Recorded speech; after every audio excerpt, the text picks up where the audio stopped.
भक्तिमती मीरा। ये गिरिराज जी की कृपा है। कैसे? वृंदावन में माधवी नाम की एक गोपी थी जो किसी दूसरे गांव से विवाह करके वृंदावन आई थी।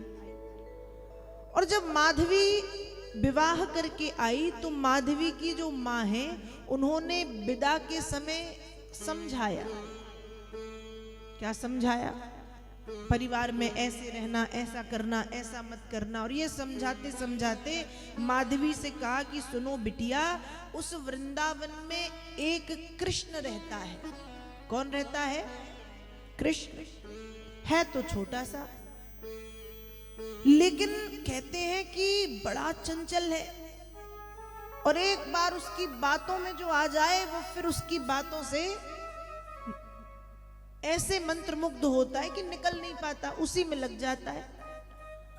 तो मां ने समझा कि भेजा कि माधवी तुमको कृष्ण को देखना नहीं है। क्या करना है? कृष्ण को देखना नहीं। आते जाते वो मिले तो तुम भले अपना घूंघट बड़ा कर लेना, तुम मुख फेर लेना, तुम पलट जाना, तुम दूसरे रास्ते से चली जाना, तुम रास्ता बदल देना, लेकिन उसकी तरफ देखना मत। अब माधवी ने अपनी मां की बात गांठ बांध ली कि कृष्ण को नहीं देखना। अब माधवी जब विवाह करके आई तो हमारे भगवान ऐसे कि किसी के यहाँ विवाह हो, किसी के यहाँ चौक हो, किसी के यहाँ कोई उत्सव हो, कोई बुलाए ना बुलाए वे पहले खड़े। भगवान कैसे हैं? पहले खड़े। तो माधवी विवाह करके जब आई तो भगवान पहुंच गए। क्यों? मुझे भाभी का मुखड़ा देखना है। क्या देखना है? मुखड़ा देखना है, निहारना है। कैसी भाभी आई है, तनिक मैं भी तो, नेक मैं भी तो देखूं, निहारूं। अब जब भगवान पहुंचे सभी नरे कृष्ण आया, कृष्ण आया। जब माधवी ने सुना कृष्ण आया तो उसने और इतना लंबा घूंघट ले लिया। अब भगवान कहे नेक भाभी मुखड़ो दिखाई दे, तो माधवी मुंह फेर नहीं बैठ जाए। दूसरी गोपियों ने कहा कि लाला परेशान मत कर, अभी नई नई आई है, शर्मा रही है, 3-4 दिन में मुखड़ा देख लेना। भगवान ने कहा चलो ठीक है। और भगवान बात मान के वहां से चले गए। अब 3-4 दिन बीते, वही माधवी गोपी गोपिकाओं के साथ पानी भरने यमुना जी जा रही थी। और भगवान जब पहुंचते हैं तो शोर तो हो ही जाता है, कृष्ण आया, कृष्ण आया, कृष्ण आया। फिर पता चला कृष्ण आया, फिर इतना लंबा घूंघट। अब भगवान खड़े, आज तो मुखड़ा देख के रहूंगो, मुखड़ा दिखाओ भाभी। अब वो मुंह फेर के खड़ी और भगवान कहे मुखड़ा दिखाओ, मुंह फेर के खड़ी। कई कई बार भगवान ने कहा, पर माधवी ने मुखड़ा नहीं दिखाया। आज भी भगवान ने कहा चलो कोई बात नहीं, अभी 3-4 ही दिन हुए। 3-4 दिन बीते, एक बार फिर मिली वो। अब जिस रास्ते से भगवान आ रहे थे, इस बार वो अकेली है। सामने से भगवान आ रहे, इस तरफ से वो जा रही। जैसे ही कृष्ण को देखा, मतलब कि आते हुए कि कृष्ण आ रहा है, देखा तो नहीं, पलट गई। भगवान समझ गए गड़बड़ है कुछ मामला। भगवान ने कहा कि मुखड़ा दिखाओ, मना कर दिया नहीं। 2-4 बार फिर कहा मुखड़ा दिखाओ। भगवान ने जब कहा तो माधवी ने कहा नहीं। अब भगवान को आ गया गुस्सा। भगवान ने कहा कि दुनिया में सब मेरे मुखड़ा को देखने तरसते हैं, सब मुझे देखने के लिए तरसते, और तू मेरे से मुंह फेर रही। मैं आके खड़ा हो रहा कि नेक मुखड़ा दिखा दे, और तू ज्यादा बन रही कि अब मैं कभी भी तेरा मुख देखूंगा ही नहीं। तू दिखाना भी चाहेगी तो ना मैं तेरा मुख देखूंगा और ना तू मुझे देख पाएगी, कभी नहीं देख पाएगी। भगवान नाराज होकर चले गए। माधवी को लगा है बच्चे ही तो है, बोल के चला गया। अब समय बीता, यही गिरिराज जी वाली लीला भगवान ने की। और भगवान ने जब गिरिराज जी उठाए तो सारे गोपी ग्वाले गिरिराज जी के नीचे है। माधवी भी पहुंची, घूंघट लिए, नई नई गोपी है। भगवान गिरिराज जी उठाए हैं, सभी नृत्य गान जय जय घोष कर रहे। उसी समय हवा भी चल रही है तो एक तेज हवा का झोंका जब गिरिराज जी के नीचे से आया तो माधवी का जो घूंघट था वो अलग हो गया। और जैसे ही घूंघट अलग हुआ तो उसकी दृष्टि पड़ी किस पे? ठाकुर जी पे, जो गिरिराज जी धारण किए। और जैसे ही माधवी ने देखा और एक क्षण के लिए देखा, और एक क्षण में जब वो सुंदर स्वरूप उसने देखा है, आंखें बंद हो गई। दोबारा आंखें खोली, भगवान दिखाई ही नहीं। दुनिया दिख रही है लेकिन कृष्ण नहीं दिख रहे। वो खूब आंखें मले, अपने साड़ी के पल्ले से आंखें साफ करे कि जिसको मैंने अभी देखा मुझे फिर से उसे देखना है, मुझे कृष्ण को देखना है। लेकिन भगवान ने कह दिया था कि तू देखना भी चाहेगी तो मैं दिखूंगा नहीं।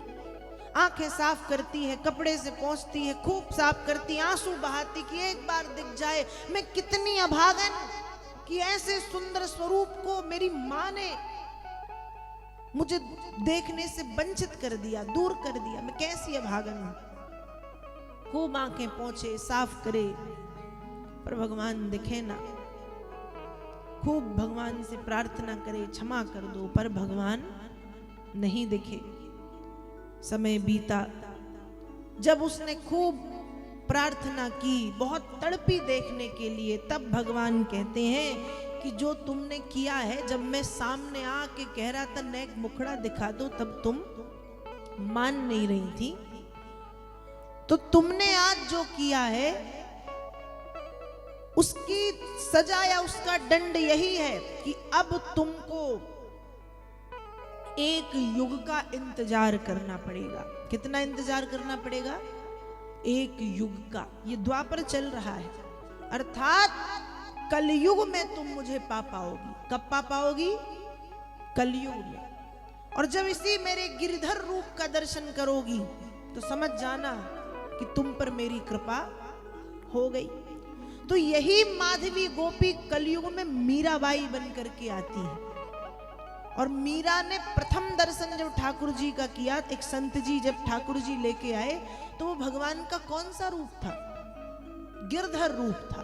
कौन सा रूप था? मीरा ने जो प्रथम दर्शन किया है भगवान का, माधवी ने प्रथम दर्शन कौन सा किया? गिरधर रूप का।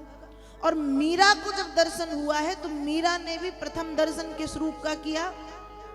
एक संत भगवान की मूर्ति लेके आए हैं और वो भगवान की मूर्ति में गिरधर स्वरूप है, मतलब भगवान गिरिराज जी धारण किए। इसलिए आप जब भी मीरा जी के भजन सुनेंगे ज्यादातर, तो मीरा जी के भजनों में आप देखेंगे कि मीरा ने ज्यादातर इसी गिरधर रूप का भाव रखा है कि मेरे तो गिरधर गोपाल दूसरो न कोई, जाके सर मोर मुकुट मेरो पति सोई, मेरे तो गिरधर गोपाल दूसरो न कोई, मेरे तो गिरधर गोपाल दूसरो न कोई। मीराबाई ने किसका दर्शन किया? भगवान के गिरधर रूप का। तो वही माधवी कलयुग में मीराबाई बन करके आती है। एक युग का इंतजार किया है, और सिर्फ एक युग का नहीं, मीरा ने फिर कलयुग में जब तक वो उस धराधाम पर थी तब तक वो भगवान के वियोग में रोई है। तब तक हेरी मैं तो प्रेम दीवानी मेरो दर्द न जाने कोई, सूली ऊपर सेज पिया की किस विधि मिलना होए, हेरी मैं तो प्रेम दीवानी मेरो दर्द न जाने कोई। ऐसी लागी लगन मीरा हो गई मगन, वो तो गली गली हरि गुण गाने लगी, ऐसी लागी लगन मीरा हो गई मगन। एक राजकुमारी मीरा का विवाह जब हुआ है तो मीरा भगवान की ऐसी भक्त हैं, ऐसी भक्त हैं, ऐसी भक्त हैं कि लोग कहे मीरा भई बाबरी, सास कहे कुल नासी रे, पग घुंघरू बांध मीरा नाची रे। लोग कहते हैं कुल को कलंकित करने वाली, सास कहती पागल है, बावरी है, दिन रात कृष्ण कृष्ण कृष्ण गाती है, दिन रात कृष्ण, सामने पति बैठा रहता, उसके बाद कहती है मेरो तो गिरधर गोपाल दूसरो न कोई, जाके सिर मोर मुकुट मेरो पति सोई, मेरे तो गिरधर गोपाल दूसरो, बावरी है। लज्जा नाम की चीज नहीं है इसके पास। पति के सामने कृष्ण को अपना पति कहती है, ऐसी है मीरा। उसके बाद भी मीराबाई ने किसी की एक ना सुनी, किसी की। एक बात ध्यान रखिएगा, जब आप प्रेम करते हैं तो प्रेम आपको बदलता नहीं है, प्रेम आपको बदलता नहीं है। प्रेम में आप खुद बदल जाते हैं, प्रेम आपको बदलता नहीं है। प्रेम की ये सुंदरता है कि जब आप प्रेम करेंगे तो आप खुद ब खुद सामने वाले के हिसाब से बन जाएंगे, उसको नहीं कहना पड़ेगा। और कहना पड़ रहा है तो वो प्रेम नहीं, फिर वो कुछ और है। लेकिन वास्तव में यदि प्रेम है तो आप खुद ब खुद बदल जाएंगे। ये प्रेम की सुंदरता है। तो मीरा भगवान से ऐसा प्रेम करती, जिसे कहते हैं दिव्य प्रेम। जीवन भर मीरा ने भगवान से प्रेम किया। वियोग में, भगवान के वियोग की भक्ति है मीरा के पास। और ध्यान रखिएगा, वियोग प्रेम को पुष्ट कर देता है, वियोग प्रेम को बढ़ा देता है। दो लोग जब आपस में प्रेम करते हैं और जब वो मिलते हैं तो शायद उनके बीच का प्रेम थोड़ा बहुत कम हो जाए। क्यों? सामने बैठा है जिससे हम प्रेम कर रहे हैं, लेकिन वियोग हो जाए, दूरी हो जाए, तो दूरी में दिन रात फिर एक ही चिंतन चलता है। उठते बैठते, सोते जागते, खाते पीते, आते जहां जाते, दिन रात एक ही चिंतन हम करते हैं। दिन रात एक ही चिंतन, एक ही चिंतन, उसी चिंतन में डूबे रहते, उसी की यादों में डूबे रहते। ये इसलिए कहते हैं कि वियोग प्रेम को पुष्ट करता है।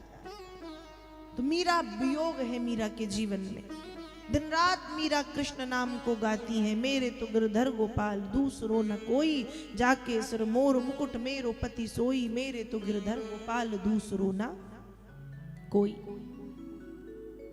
और फिर कहा तो यह तक जाता है कि जब मीराबाई ने भक्ति की, भक्ति करते करते करते करते करते करते जब मीरा के जीवन का अंतिम समय आया, मीरा के जीवन का जब अंतिम समय आया, तो मीरा का प्रेम इतने चरम पर था कि साशरीर मीरा द्वारिकाधीश में समाई है। द्वारिकापुरी में ऐसा कोई मंदिर है जहां पर साशरीर मीरा द्वारिकाधीश के भीतर चली गई है। मीराबाई का जो ग्रंथ है, मीराबाई का जो, उसमें ये वर्णन मिलता है।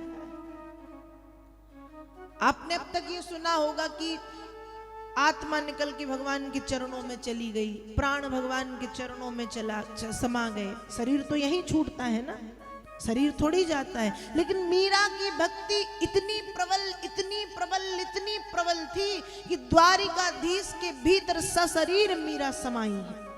और जहां मीरा समाई है, कहते हैं वहां पर आज भी मीरा की साड़ी का जो छोर है वो थोड़ा बहुत लटकता हुआ दिखाई देता है कि यहां से मीरा भगवान के भीतर सशरीर प्रवेश कर गई थी। ये भक्ति है, ये प्रेम है जो भगवान को सबसे अधिक रिझाता है। मीरा ने प्रेम से भगवान को रिझाया है। तो गोवर्धन लीला से एक ये कथा निकलती है। कौन सी कथा? मीरा की कथा।